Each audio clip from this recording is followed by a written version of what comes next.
Because it was her first time, my wife Samantha spoke so softly I could barely hear her. Her face turned a deep red, and seeing her so bashful took me by surprise. I found myself completely captivated by her. But our relationship wasn't always like this. My name is Jack Andrews. I'm just an ordinary guy working for a medical device company. I once had a dream and went for it, but I didn't have the talent, so I gave up. My parents had high hopes for me and encouraged me to pursue my own path, which led me here. Now I have no dreams and no ambitions. Losing my dreams left me feeling empty, without a goal. People might say to get married and start a family, but I'm still a bachelor with no girlfriend. It honestly pains me that I can't give my mother the grandchildren she longs for. I just can't give them what I don't have. Next week I need to visit my parents. They live in the same state, just a short train ride away, so it's no big deal. But when they called, their voices were serious, saying they had important matters to discuss. My parents are usually laid back and rarely ask me to come home, so something must have happened. I want to be a good son, so I'll accept whatever favor they ask. The day came and I returned to my childhood home. My parents run a diner with the shop on the first floor and their home on the second. As a child, I used to boast I'd take over the shop, but I lacked the talent for cooking and gave up on that path. That's why I'm hesitant to return home. But it's strange. They should be open every day except Thursday, and the shop sign isn't out. Are they closed just for today? I'm home, Dad. Mom, I'm back. Opening the door to the diner, I found both Mom and Dad there. They looked thin and pale. What happened to you two? I asked, hastily approaching them.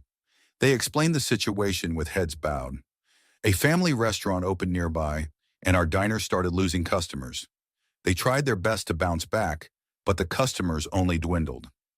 Dad investigated the sudden drop in customers and found anonymous rumors about our diner being dirty or having cockroaches.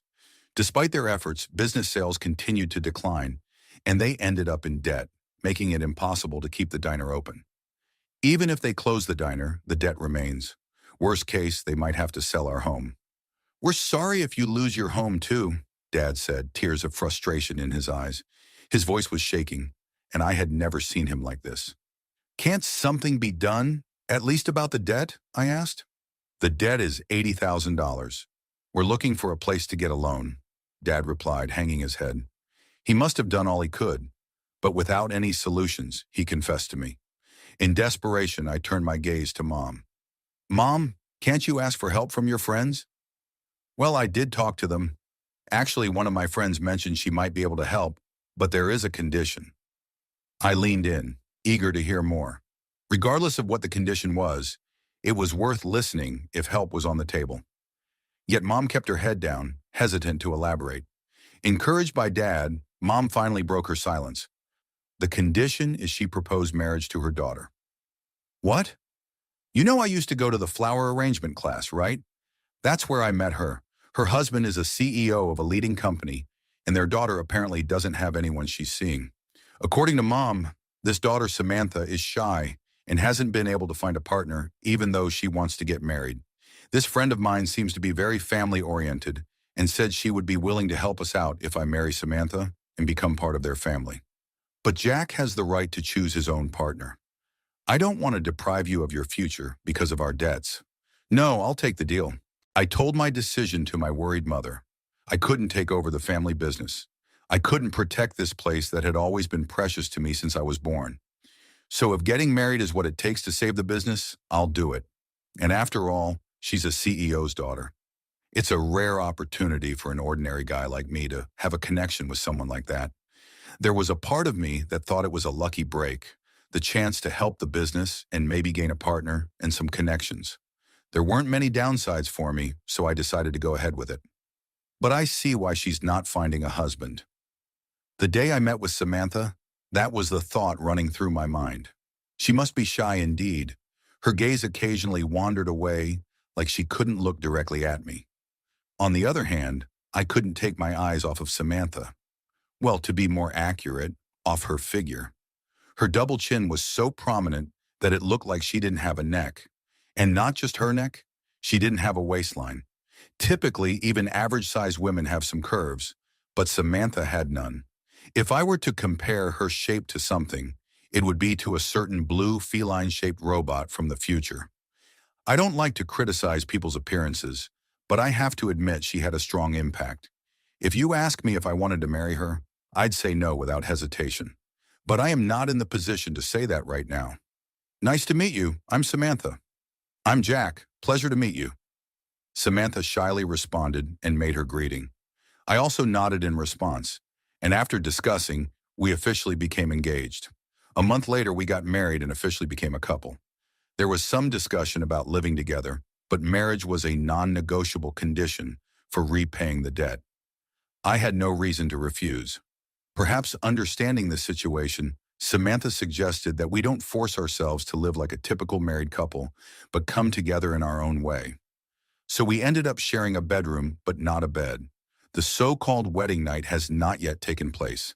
Well, with Samantha's physique, sharing a bed would honestly be a squeeze. We were both used to living alone, so it was a bit awkward at first, but it seems that Samantha had always aspired to be a typical wife. Good morning. I tried making breakfast. If you like, please.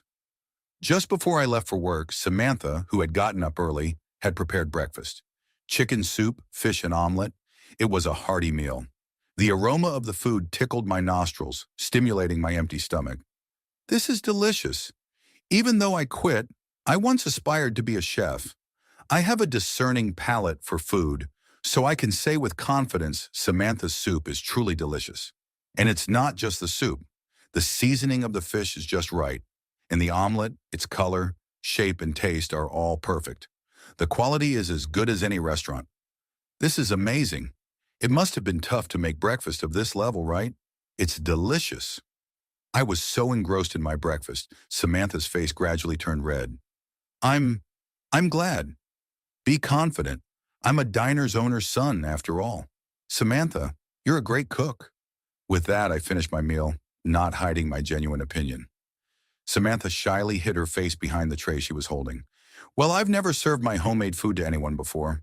I'm happy, though.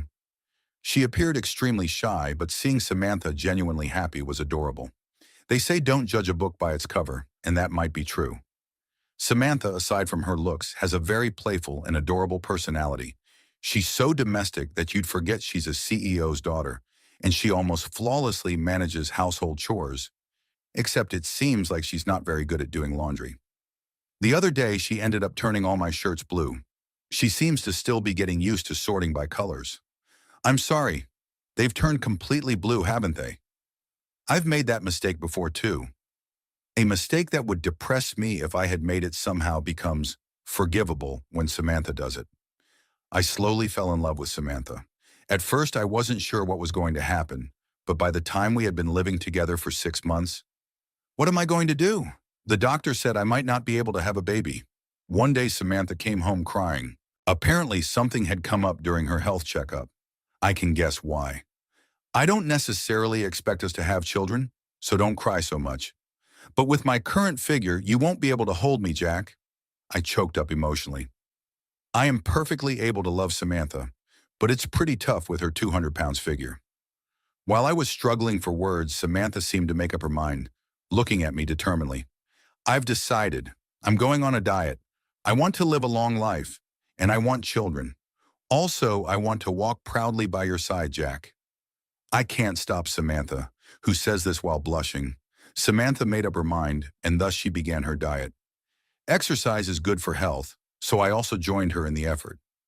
I was just starting to worry about my waistline. I suppose I've put on some happy weight. It can't be helped. Samantha's cooking is too delicious. We go jogging together before work and walking every night. But as expected, it's not easy to keep up. I can't do it anymore. I won't spoil Samantha when she whines like that.